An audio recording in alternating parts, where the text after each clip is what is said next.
4장 불안보다 빨리 달리기. 2004년 서던 미시시피 대학의 조슈아 브러문 풀스크는 운동이 불안 민감성을 낮춰주는지 확인하려고 실험을 해보았다. 실험은 불안 민감성이 높으면서 운동을 하지 않는 전반적 불안장애 학생 54명을 대상으로 했다. 이들을 무작위로 두 집단으로 나눈 뒤 일주일 동안 6번, 한 번에 20분씩 운동을 하게 했다.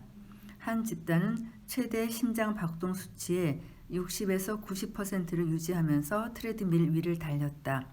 다른 집단은 심장 박동 수치의 50%가 나올 정도로 트레드밀 위를 아주 천천히 걸었다.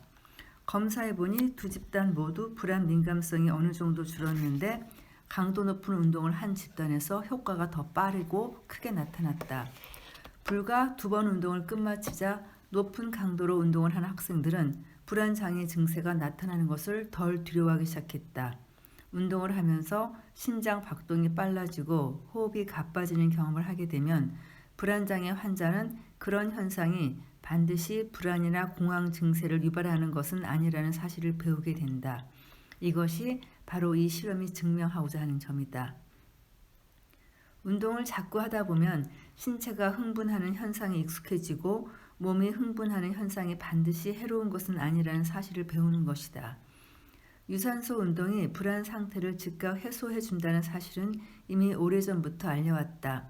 하지만 요즘에 와서야 어떻게 그런 과정이 이루어지는지 학자들이 연구하기 시작했다.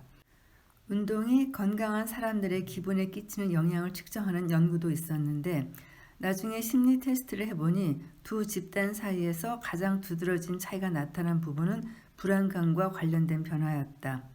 실험 결과의 수치는 생략하고 그 결과만 보면 운동량과 불안감은 서로 관련이 있음이 분명해 보인다. 불안을 운동으로 해소하는 방법은 신체와 뇌에 모두 효력을 발휘하는데 구체적인 운동의 효과는 다음과 같다. 하나, 관심을 다른 곳으로 분산한다. 연구를 통해 밝혀진 바에 따르면 불안을 잘 느끼는 사람은 관심을 돌리려는 의도적인 행위, 가령 조용히 앉아 있거나 명상을 하거나 혹은 사람들과 식사를 하거나 잡지를 보는 행위에 보다 쉽게 몰입한다. 그렇지만 운동의 효과는 더 오래간다. 둘, 근육의 긴장을 풀어준다. 운동은 베타 차단제와 마찬가지로 불안이 신체에서 뇌로 되돌아가는 것을 차단한다. 운동을 통해 근육의 긴장을 풀어주면 불안감도 줄어드는데 불안 상태뿐만 아니라 불안 성향까지 줄여준다는 점이 더욱 중요하다. 셋, 뇌의 자원을 늘려준다. 운동은 단기적으로나 장기적으로 세로토닌이나 노르에피네프린의 수치를 늘려준다. 또한 운동은 억제성 신경 전달 물질인 감마 아미노부티르산과 신경세포 성장 인자의 수치를 늘려주는데 두 물질은 대체 기억을 형성하는 데 중요한 역할을 한다. 넷, 불안 증세에 대한 인식을 바꿔준다. 불안 장애가 다른 장애와 근본적으로 다른 점은 신체적인 증세에 있다. 불안은 교감신경계를 활성화한다. 그러므로 심장 박동과 호흡이 빨라진다는 사실을 인식하면 그런 인식 자체가 불안이나 공황 발작을 일으킬 수 있다. 하지만 동일한 증세가 유산소 운동을 해도 나타나는데 그때에는 몸에 좋다. 자연스럽게 공포에 대한 기억은 희미해지고 새로운 기억이 형성된다. 환자의 뇌가 공황 발작을 예상하고 있을 때 증세는 긍정적인 결과로 연결되는 것이다. 다섯, 회로를 변경한다. 운동을 통해서 교감신경계를 활성화하면 걱정만 하며 수동적으로 사는 일에서 벗어나게 된다. 또 운동으로 스트레스에 대응하면 편도의 다른 경로를 통해 정보가 전달되며 그 결과 안전하고 평탄한 경로가 새로 만들어진다. 여섯, 회복력을 길러준다. 운동을 하면 스스로 불안을 효과적으로 제어하여 공황으로 발전하지 않게 할 수 있음을 깨닫는다. 심리학에서는 이것을 자제력이라고 한다. 스스로를 위해 뭔가를 하기로 의식적인 결정을 내리면 우리가 뭔가를 할 수 있다는 사실을 깨닫기 시작한다. 7. 우리를 자유롭게 한다. 과학자들은 스트레스를 연구하기 위해 주의 행동을 제한한다. 마찬가지로 사람도 갇히게 되면 불안감은 늘어난다.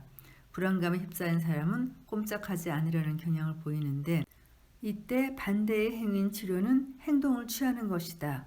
즉 밖에 나가서 활개를 치고 돌아다니는 것이다. 주변 환경을 해치고 나아가는 것이다.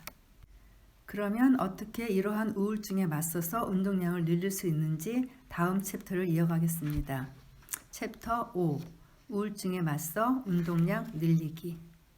역설적이게도 운동이 뇌에 끼치는 영향에 대해 지금만큼 알게 된 것은 주로 우울증에 관한 연구를 통해서였다. 운동은 거의 모든 차원에서 우울증과 반대 역할을 하기 때문이다. 신경과학자 캔데이스 퍼트는 뇌에서 아편 수용체를 발견했는데 그것은 모르핀과 유사한 작용을 하는 분자가 고통을 줄여주는 방법이 신체에도 내장되어 있다는 뜻이다. 그 역할을 하는 분자는 엔도르핀이었으며 엔도르핀은 신체의 고통을 줄이고 정신을 황홀한 상태로 만들어준다고 알려졌다. 달리기를 하는 사람의 혈액에서 엔도르핀의 수치가 늘어난다는 사실이 밝혀졌을 때 모든 것이 딱 들어맞는 것 같았다. 달리기가 뇌를 모르핀과 유사한 물질로 채워준다는 이론은 달리기를 하면 기분이 좋아진다는 사실과 일치했기 때문이다. 그래서 그 효과가 극한에 이르는 상황을 가리키는 러너스 하이라는 용어도 생겨났다. 이때가 바로 내가 기분과 운동 사이에 모종의 연관이 있을 거라고 생각한 최초의 시점이었다. 또한 운동은 엔도르핀의 수치를 높이는 일 말고도 항우울제가 목표로 삼는 모든 신경 전달 물질을 조절한다. 우선 뇌의 일정 부분에서 노르에프네프린의 수치를 즉각 높여준다. 이는 뇌를 각성시켜서 활발하게 활동하게 하며 우울증 때문에 낮아진 자기 존중감을 다시 높여준다. 운동을 하면 도파민 수치 또한 올라간다. 그러면 기분이 좋아지면서 행복한 느낌이 들고 집중력이 높아진다. 도파민은 의욕과 경각심을 높여주는 호르몬이기 때문이다. 연구된 바에 따르면 규칙적인 운동을 하면 뇌에 저장되는 도파민의 양이 많아지고 뇌의 보상센터에서 도파민 수용체를 생성하는 효소가 만들어진다.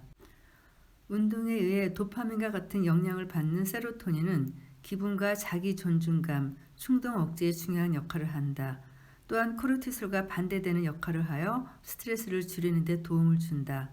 대뇌 피질과 해마 사이의 세포 연결도 촉진하여 학습에 매우 중요한 역할을 하기도 한다. 어떤 연구 결과는 질병 없는 사람이 단 10분만 운동하더라도 활력이 생기고 기분이 좋아진다는 결과를 발표했다. 하지만 만약 몇 시간 뒤에 다시 측정했더라면 상태가 원점으로 되돌아간 것을 발견했을 것이다. 그러므로 매일매일 기분을 변화시키려면 오랜 기간에 걸친 규칙적인 운동이 필요하다는 사실을 알아야 한다. 또한 운동은 진정으로 우울증 증세를 치료하는 데 효과가 있다. 왜냐하면 운동은 신경세포 성장인자민 다른 성장인자의 수치를 높여주는 것이 분명하기 때문이다. 그 성장인자들은 신경재생 과정에서 반드시 필요한 요소이다. 신경세포 성장인자의 결핍이 우울증의 원인이라는 사실을 증명한 사람은 없지만 시도한 사람은 꽤 있다.